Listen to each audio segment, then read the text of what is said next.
Зеленский впервые прямо ответил Путину. Украинских беженцев будут возвращать из Европы, а в Беларуси начинаются опасные гастроли. Обо всем этом расскажу подробнее в эфире «Нехта». Самые важные и интересные новости. Зеленский и Санду вместе бьют по планам Кремля. Продвижение оккупантов к Покровску остановлено. В чем причина? Против Венгрии с угрозами выступила страна-партнер, что разрушило отношения двух государств ЕС. Спасибо, что смотрите, спасибо за доверие. Не забывайте про лайки, комментарии, не забывайте подписываться на канал, все это очень важно. Поехали. Россияне продвигаются вперед на востоке Украины, но их движение замедлилось, сообщает в украинском генштабе. Оккупанты продвинулись в Торецке, у Надеевки, Дачного, Сухих Ялов. Также они пытались прорваться к Елизаветовке с Воздвиженки, но потерпели неудачу и оставили на поле боя как минимум 10 единиц техники. В силах обороны тоже наблюдают уменьшение темпов российского наступления. То масштабное наступление, которое враг планировал уже на это время, оно немножечко все-таки притормозилось. Более жестокие бои сегодня проходят, и очень критическая ситуация, к сожалению, сложилась в Великой Новоселке. Там враг масштабирует свои наступательные процессы и собрал там тоже свои резервы для того, чтобы полностью перерезать логистику, уже закрыть, попробовать Великую Новоселку в окружении. Собственно, ситуация там очень динамична. Заговор против Кремля планируют президенты Украины и Молдовы. Главная тема для встречи лидеров – как не дать России еще больше накалить ситуацию в Приднестровье. Кремль решил перекрыть газ, и это ударило по людям, создав реальный кризис. Украина и Молдова договорились помочь жителям и не допустить, чтобы все стало еще хуже. Лидеры договорились не о газе, но об угле. Киев будет отправлять бесплатно уголь в Молдову. Україна готова надати вугілля молдовському регіону Придністров'я.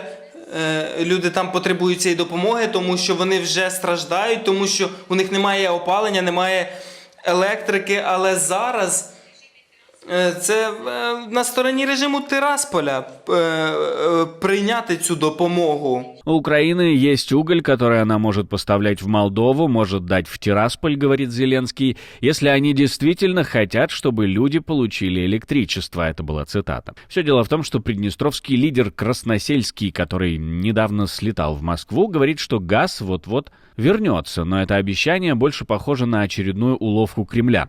По данным российских медиа, газ планируют пустить с 1 февраля через турецкий поток. Но на деле это все выглядит как попытка России нажать на Молдову и Украину. Но методы давления по одному отпадают. Украина согласна на транзит азербайджанского газа вместо российского, говорит президент Украины на этой же встрече со своей коллегой из Молдовы. И еще одно важнейшее заявление от президента Украины. Только накануне мы с вами в эфире «Нехта» говорили о том, что Путин отмазывается от переговоров с Украиной тем, что Зеленский приказал не вести переговоры с РФ. Президент Украины отметил, что запретил любые переговоры с Путиным еще в начале войны. По его словам, Кремль пытается влиять через посредников, в том числе среди украинцев.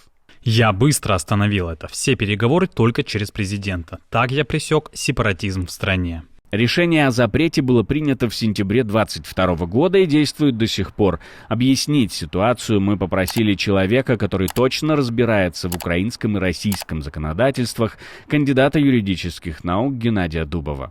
Сам себе или там через Совет нацбезопасности и обороны президент, безусловно, не может запретить себе говорить ни с кем. В принципе, то есть этот указ, он ничтожен просто с точки зрения правовой от начала своего опубликования. Но это использовалось и Владимиром Зеленским как медийный повод для того, чтобы подчеркнуть решительность и настрой на продолжение борьбы. И это на сегодняшний день используется руководством Российской Федерации как тоже медийный повод атаковать украинское руководство. Нам необходимо отменить этот указ и медийно заявить о том, что нам необходимо иметь и сохранять возможность садиться садиться за стол переговоров на своих условиях, но при этом мы этого сделать не можем, поскольку это несет определенные существенные внутриполитические риски. Поэтому мы, к сожалению, сами себя загнали в ситуацию цугцванга. Венгрия готовится заблокировать автоматическое продление санкций Евросоюза против России, что уже вызывает серьезные опасения в Брюсселе. Министр Кабинета министров Венгрии Гергели Гуляш заявил, что с начала президентства Дональда Трампа в США сложилась новая ситуация, при которой санкции против России не могут продолжаться автоматически. Неожиданно, но Варшава отреагировала на эти угрозы Виктора Орбана. Клин в отношениях двух стран, похоже, окончательно вбил премьер-министр Польши. Если Орбан действительно заблокирует европейские санкции в ключевой для войны момент, станет совершенно ясно, что в этой великой игре за безопасность и будущее Европы он играет в команде Путина, а не в нашей, со всеми вытекающими из этого факта последствиями. В ближайшее время послы ЕС должны обсудить вопрос о продлении санкций, которые ранее продлевались единогласно.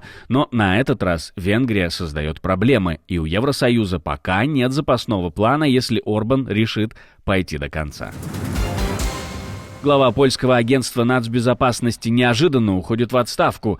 Яцек Севера занимал должность главы БНБ с октября 2022 года.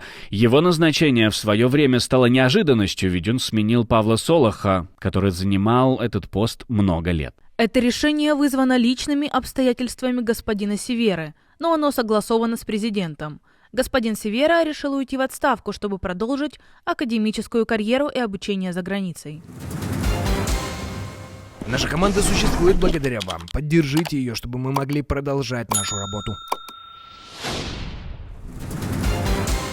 Украина планирует открыть центры возвращения беженцев в 3 странах Европы. Эти учреждения помогут украинским беженцам вернуться домой и должны стать, по идее, культурными и общественными центрами. Вице-премьер-министр Украины Алексей Чернышов обсудит создание такого центра в Чехии во время визита 28 января. По данным МВД Чехии, сейчас там находится около 390 тысяч украинцев с временной защитой, и около 60 из них планируют остаться после войны. Похожие проекты обсуждаются с Польшей и Германией. Планируется открыть центр в Берлине. Украина готова принять своих граждан, особенно в оборонную промышленность, где не хватает квалифицированных работников. Ранее Чернышов заявлял, что беженцы, которые возвращаются из-за границы, могут быть освобождены от мобилизации. Правда это или нет, мы узнаем, я думаю, скоро. Что из этого действительно может сработать? Какие права будут иметь работники таких центров, мы спросили у кандидата юридических наук Геннадия Дубова. Наше государство пытается обеспечить некий уровень взаимодействия с гражданами, которые в огромном количестве покинули территорию Украины после начала полномасштабного вторжения. Но при этом получается как, что создавая под эгидой нового министерства вот эти вот Unity Hub, да, и другие представительства Украины, мы выстраиваем, по сути, параллельную систему коммуникации с нашими зарубежными гражданами. Эта функция принадлежит Министерству иностранных дел через сеть посольств и консульств. Тут получается так, что мы действительно, еще и используя серьезный ресурс, строим некую параллельную сущность и параллельную реальность. При том, что и первое, и второе, по сути, находятся, и Министерство иностранных дел, и Министерство там, условного воссоединения, они находятся в, по сути, вертикали одного и того же человека, а именно президента Украины. Поэтому, когда звучит версия, что вся эта история необходима под будущие выборы, хочется, вернее, не хочется в это верить, но определенные основания так считать присутствуют. А что думаете вы, как будут работать такие центры? Будут ли они работать в принципе, или это будет чем-то показательным и не более? Пишите в комментарии обязательно ваше мнение, и ваши мысли нам очень важны. Последний день театральных гастролей, которые кто-то называет выборами президента, стартовал в Беларуси. О результатах будем говорить вечером, хотя известно они были даже еще до объявления даты начала. Зато изданию «Зеркало» удалось посчитать, сколько власти тратят миллионов на восхваление Лукашенко. Согласно данным, опубликованным на сайте госзакупок, на организацию и проведение так называемых марафонов единства было выделено более 5 миллионов рублей. Основные основными получателями этих средств стали государственные учреждения культуры и пропагандистские организации. Например, только на один из концертов в Минске было потрачено около 500 тысяч рублей. Эти деньги пошли на оплату выступлений артистов, аренду оборудования и другие организационные расходы. Интересно, что многие из этих мероприятий проходили при полупустых залах, а некоторые концерты и вовсе были отменены из-за отсутствия интереса со стороны публики. Но это не помешало властям продолжать выделять огромные суммы на подобные акции. Илон Маск сообщил сотрудникам, что его социальная сеть X, бывший Twitter, едва достигает самоокупаемости.